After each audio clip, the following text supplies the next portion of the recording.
মালয়েশিয়ায় ভিসা আবেদনের সময় 12-15 দিন।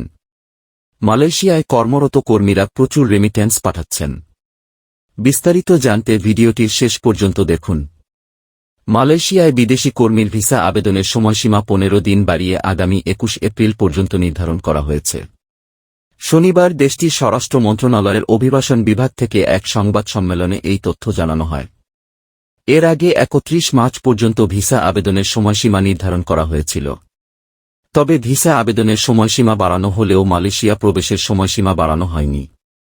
সংবাদ সম্মেলনে অভিবাসন বিভাগ থেকে জানানো হয়, ভিসা আবেদনের সময়সীমা 15 দিন বাড়ানোর কারণ হল, এখন পর্যন্ত 1,32,000 বিদেশি কর্মীর কোটার জন্য অনেক নিয়োগকারী আবেদন করেননি। এর পাশাপাশি গত 21, 22, 23, 27, 28 ও 29 মার্চ বিদেশি কর্মী অনলাইন পদ্ধতি ফরেন ওয়ার্কার্স সেন্ট্রালাইজড ম্যানেজমেন্ট সিস্টেমে কারিগরি সমস্যা হয়েছিল।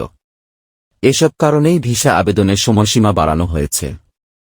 অভিবাসন বিভাগ আরও জানায়, গত 5 বছরে অনুমোদিত কোটার প্রবাহ মোট অনুমোদিত কোটার 80% বেশি হয়নি।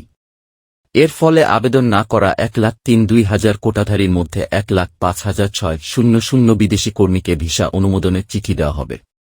মালয়েশিয়ায় কর্মরত কর্মীরা প্রচুর রেমিট্যান্স পাঠাচ্ছেন। মালয়েশিয়া সরকারের অভিবাসী আইনকে সম্মান করেই প্রবাসী বাংলাদেশিদের চলতে হবে। দেশটির বিভিন্ন সেক্টরে প্রবাসী বাংলাদেশি কর্মীরা কঠোর পরিশ্রম করে প্রচুর রেমিট্যান্স দেশে পাঠাচ্ছেন। প্রবাসী বাংলাদেশিদের স্বার্থ সংরক্ষণে সর্বাত্মক প্রচেষ্টা চালাতে হবে।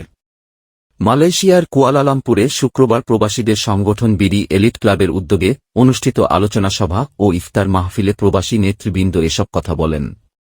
বিডি এলিট ক্লাব মালয়েশিয়ার উপদেষ্টা ও মালয়েশিয়া বাংলাদেশি কমিউনিটির নেতা জাহিদুর রহমান খান কাকন ও বদিউজ্জামান বাবুর আয়োজনে কমিউনিটির নেতৃবৃন্দ, বিভিন্ন ইউনিভার্সিটিতে অধ্যয়নরত বাংলাদেশি শিক্ষার্থীদের সম্মানে এই ইফতার ও দোয়া মাহফিল আয়োজন করা হয়।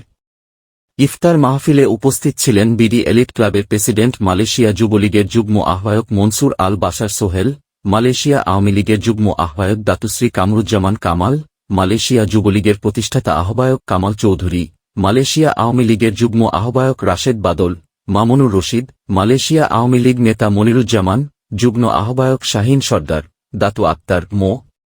শরীফুল ইসলাম সিরাজ, মালয়েশিয়া শ্রমিক লীগের সভাপতি নাজমুল হাসান বাবুল, বি এম বাবুল ও আবু সাইদ।